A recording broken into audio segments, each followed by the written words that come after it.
Olá, seja bem-vindo ao Investidor em Ação, o programa do CRA-RJ com o tecnólogo Gilvan Bueno. E hoje vamos falar sobre a relação taxa Selic versus IPO na B3. Parece que muitas empresas vão abrir o seu capital. Como é que é isso? O que está acontecendo, Gilvan? E mais uma vez, seja bem-vindo. Érica, primeiro, uma grande alegria estar aqui, eu agradeço o convite. Acho que esse é um tema super interessante para analisarmos o seguinte. Historicamente, o Brasil ele não teve muita participação na Bolsa de Valores, né? As empresas, vamos colocar assim, tanto as empresas quanto os investidores, tá, Érica? O que aconteceu, basicamente? Como você tinha uma taxa de juros, né, que é a taxa Selic, num patamar que já chegou a mais de 20% ao ano, você tinha uma relação risco-retorno, ou seja, eu tenho aqui um retorno garantido, que é a Selic, tá? Versus um investimento na Bolsa de Valores. Então, o investidor falava o seguinte, olha, na Bolsa de Valores eu tenho volatilidade, eu tenho incerteza, eu não sei o que vai acontecer, eu não tenho governança corporativa, né, que é aquela transparência da empresa. Então, quando eu peso esses riscos adicionais versus uma Selic baixa, o meu pensamento é o seguinte, olha, eu tenho aqui uma Selic que me paga 20%, então o Brasil não tinha muito essa participação em bolsa de valores, poucas empresas. Mas à medida que a taxa Selic hoje se encontra no patamar de 2,25, e o investidor não tem muitas opções de investimento, né, que busque rentabilidade, e você tem, acho que isso é muito importante frisar, você tem dois tipos de lógica nesse raciocínio, né, Érica? Uma que é rentabilidade e outra que é preservação do capital. Essa preservação do capital é você ter um ganho acima da inflação. Essa ideia de buscar crescimento é você comprar ali um ativo que te dê uma boa rentabilidade. Então, essa relação Selic baixa e IPO na B3 acontece muito porque o investidor ele tem uma encruzilhada do que ele vai fazer. E aí ele começa a olhar para o mercado de ações. E isso é ótimo para a economia brasileira, porque nós temos pouquíssimas empresas listadas na B3, um país com PIB de mais de trilhões de reais, o quinto maior extensão territorial, essa participação em bolsa é muito pequena. Então, muitos estudos comprovam que a participação em bolsa, Érica, traz um benefício no longo prazo. Você acredita que essa questão de estarmos em pandemia, né, a questão do isolamento social, ela está influenciando na forma com que as empresas estão entrando na Bolsa, ou não tem uma relação direta, ou vai ter uma relação direta depois dessa entrada? Como é que você vê isso, Gilvan? Essa pergunta é excelente para a gente contextualizar o seguinte. A B3, ela tem taxas de juros baixas, vamos colocar assim, né? O Roberto Campos Neto deu uma entrevista que eu sempre gosto de acompanhar o raciocínio dele, e as grandes empresas elas têm uma facilidade muito grande, por quê? Elas podem emitir dívida, né, que são as debêntures, vamos colocar assim, elas podem emitir dívidas, elas podem emitir novas ações, é um termo muito cunhado atualmente chamado follow-on, né, onde as empresas têm, por exemplo, você tem uma quantidade X de ações aqui, e aí você vende no mercado essas ações e capta dinheiro. Isso é ótimo porque ele capta um dinheiro barato. Então, as empresas estão olhando o seguinte, olha, com taxa de juros baixa, é o melhor momento e a procura vai ser muito interessante.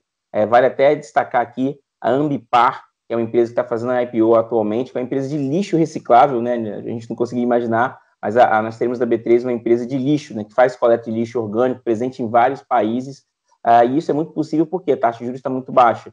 Então, isso favorece a empresa. Excelente ponto até destacar. Mais empresas irão surgir nesse segmento. Bom, a questão das bolsas lá de fora, né, de muitos países já estarem recuperados, já estarem recuperando a sua economia, né, acaba influenciando na abertura, na bolsa aqui do Brasil, nessa abertura, nessa vontade do brasileiro de entrar, das empresas estarem no IPO? Essa pergunta é excelente. Lá fora tem uma coisa que eu tenho sempre frisado, que são as empresas de tecnologia. As empresas de tecnologia são muito presentes, por exemplo, nos Estados Unidos, na S&P 500, né, Standard Poor's 500, tem a bolsa Nasdaq, que é só de tecnologia, a principal bolsa de tecnologia. Então, isso é muito benéfico para essas empresas, porque lá tem tecnologia. A gente sempre fala, eu já destaquei isso aqui anteriormente, que nós temos um problema que é a velha economia, ou seja, o Brasil é muito exportador de commodities. Por exemplo, na B3, você tem uma grande concentração de bancos dentro do índice, né? Lembrando que a B3 é um índice que reúne as 73 maiores empresas do mercado com maior liquidez. Só que, assim, pensa que a B3 é a primeira divisão do mercado de ações, vamos colocar assim, e ela é a referência de todos. Então, ela acaba sendo parâmetro. E dentro dela, você olha que tem uma grande concentração de empresas bancárias e atreladas a commodities. Nós temos poucas empresas de segmentos inovadores como tecnologia. A gente tem a Localweb, Érica, que fez uma IPO, já subiu mais de 70% desde a pandemia, não só ela também, como a famosa Magazine Luiza, que está aí sempre falando, né? A dona da marca, a B2W também. Então, todas as empresas que têm tecnologia estão tendo uma boa recuperação. Então, acho que esses são os principais diferenciais do futuro. E o legal também de novas empresas, Érica, é que a gente sai um pouco dessa concentração em commodities, sabe? Muitas commodities. Eu acho que o Brasil precisa ter mais empresas dentro do índice.